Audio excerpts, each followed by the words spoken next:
We just got out in time. What Canada used to be will maybe never be again. A true story from a subscriber from this channel sharing the opportunities and how $13,000 as a down payment in 2012 would change their life forever. Even today, with triple the money and all the resources, the math just does not work. A window that was open once for everyone seemed to be gone and shut closed, and the opportunity may be gone forever. Stay tuned and let me share this true story. All right, so the window of opportunity was hope, was representation, how stability, how belief, hard work can get you somewhere, right? And Canada was providing that window of opportunity with open arms for everyone equally. So let's get into this story. We'll touch from 2012 all the way to 2025 and what is happening today, how this family is looking with the binocular towards Canada, with sadness, not understanding what is happening with the people that are left here. They want to come back, but they're asking the one question: is it time, or is it even worth it to come back? So the story goes like this. In 2012, they purchased their first home.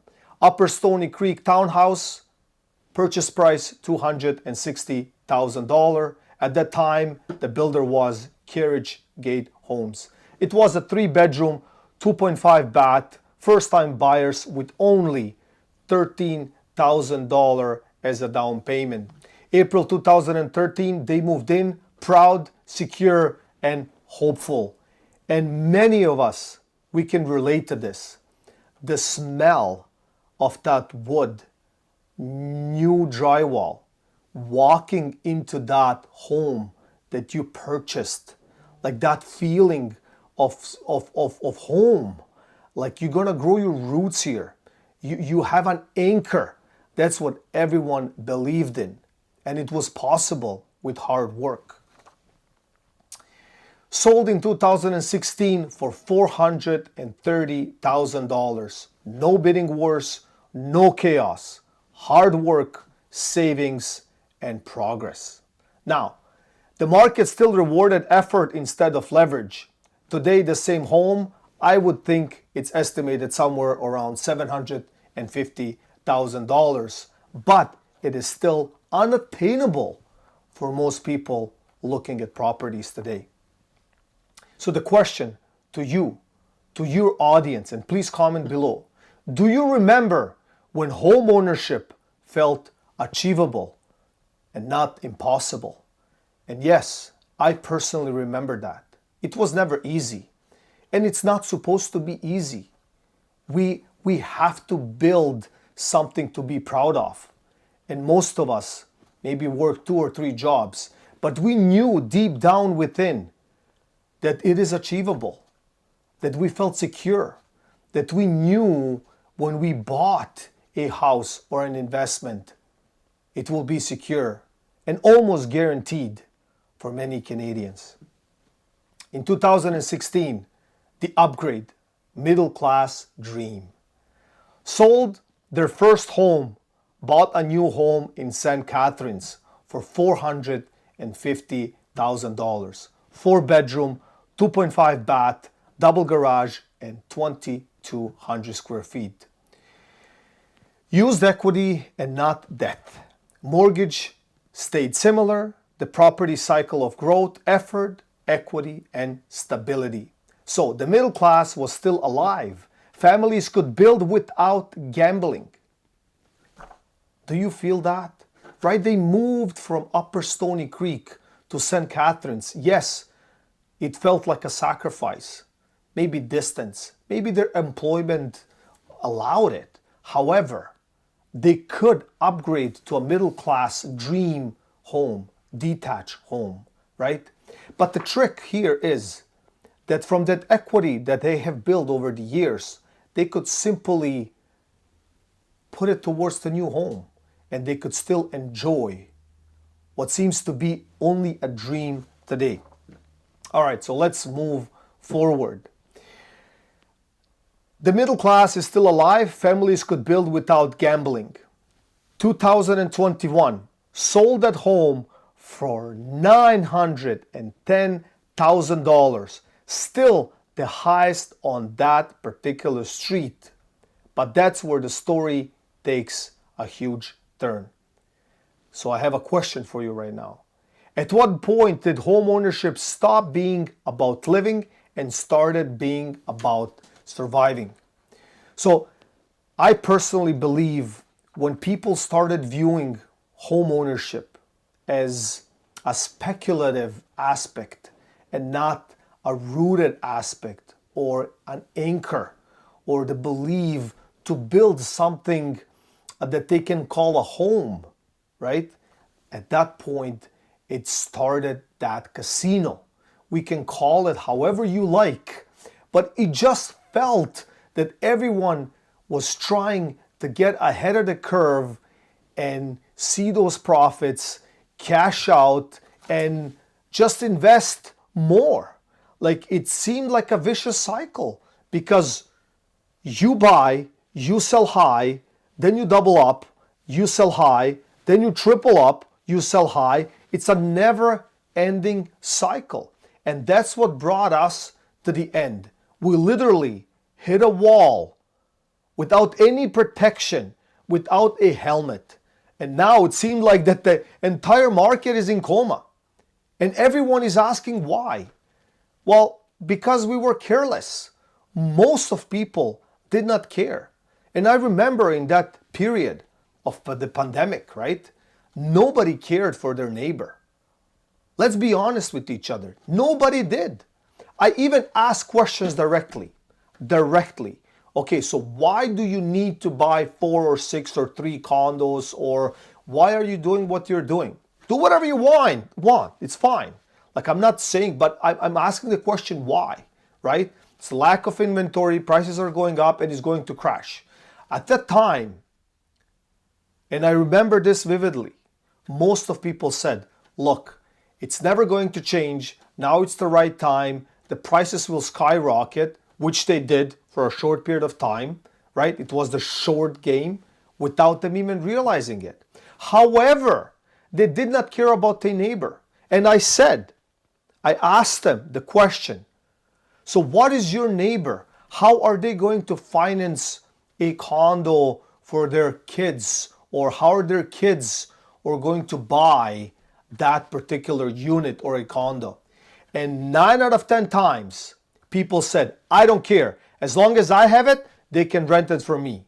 I'm like, okay, so what about your kids? Well, my kids are safe, so I don't care about anybody else. You see what I'm saying? So that particular atmosphere, that gladiator atmosphere was built, right? That nobody cared about the community, about the neighbor, about the next person down the road, and how this will all end up. As long as a few numbers of people get the outcome that they desire, that's all it mattered. And then, of course, we hit the wall and we're in coma today. All right, so let's move on. The exit 2021. Neighbor's price skyrocketed from $620,000 to $910,000 within a year. They didn't double down, but then they cashed out. So this family saw that a property could see an increase of nearly $300,000, $290,000. Do you believe that in one single year? Like that's insane. I just don't understand at that particular time. I was personally looking at numbers and I spoke to a handful of people that said like, this doesn't make any sense. But for some reason, everyone else had the trumpet and they were trumping. Yes, it's gonna go. It's like we're like in some kind of a game, in some kind of a stadium, like cheering for the next breakthrough. And it's still, I still don't understand how most people did not realize or did not care to realize. And I remember one story, a true story beside this one. And it was a townhouse right here in Mississauga on Eglinton and Kennedy. All right. So freehold townhouse, beautiful, 2,000 square feet. And they phoned me and they said, look, what do you think the price is worth? I said, like, look, at this point, that was during the peak and all of that stuff. I said, it's hard to say, but I would say it's somewhere around $900,000 at that time, right?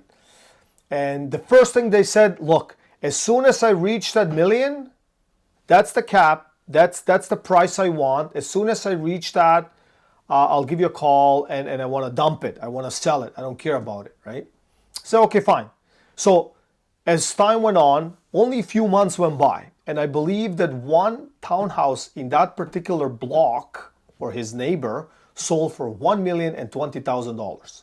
So when, like, again, like we spoke, and I say, hey, look, like your neighbor sold over $1 million.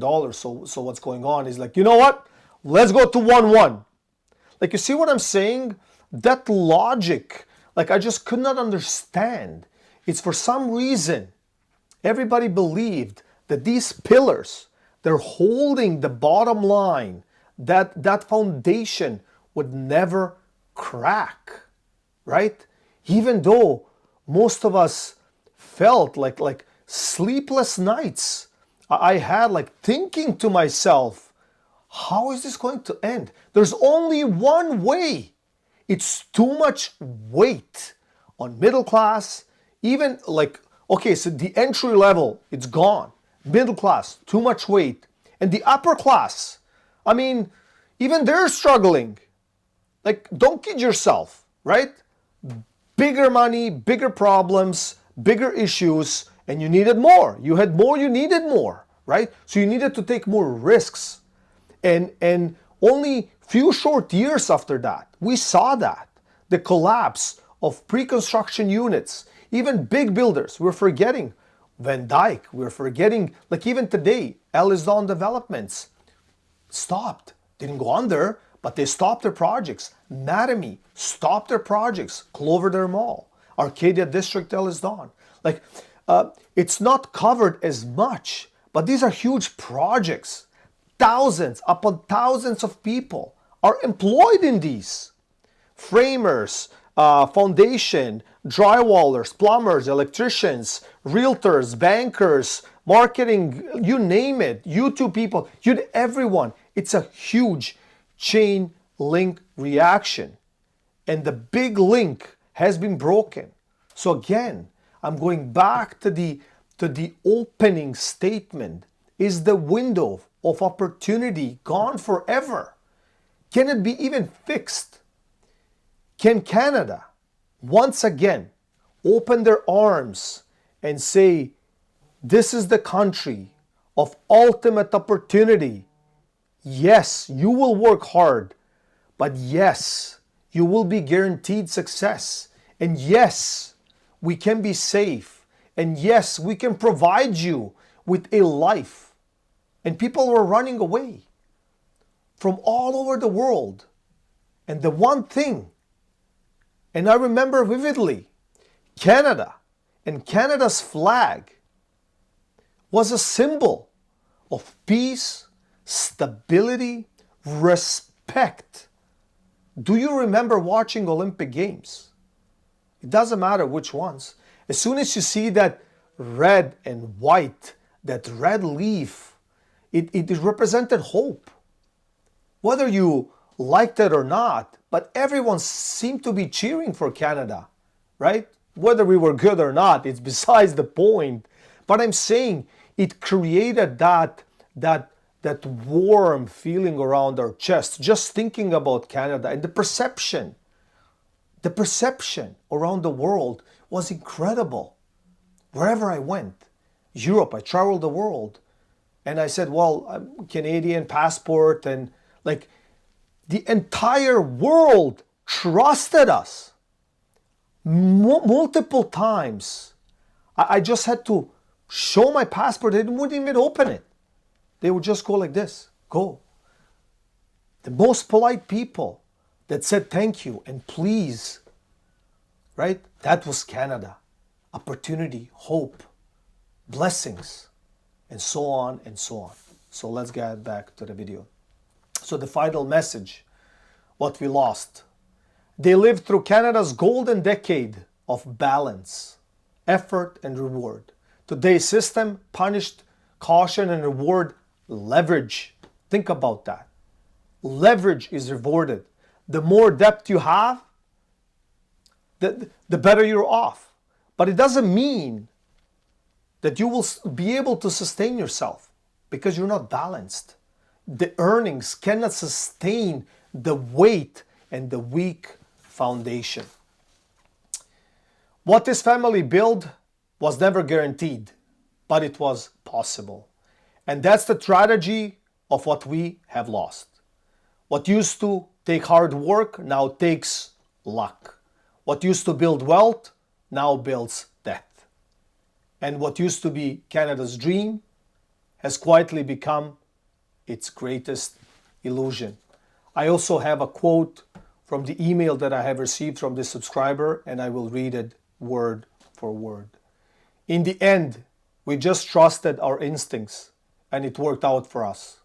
We're hopeful that the Canada we come back to will once again be a place to be proud of for our kids and for future generations.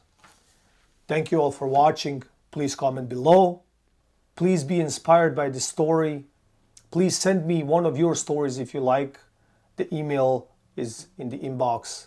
Thank you all for watching, and until next time.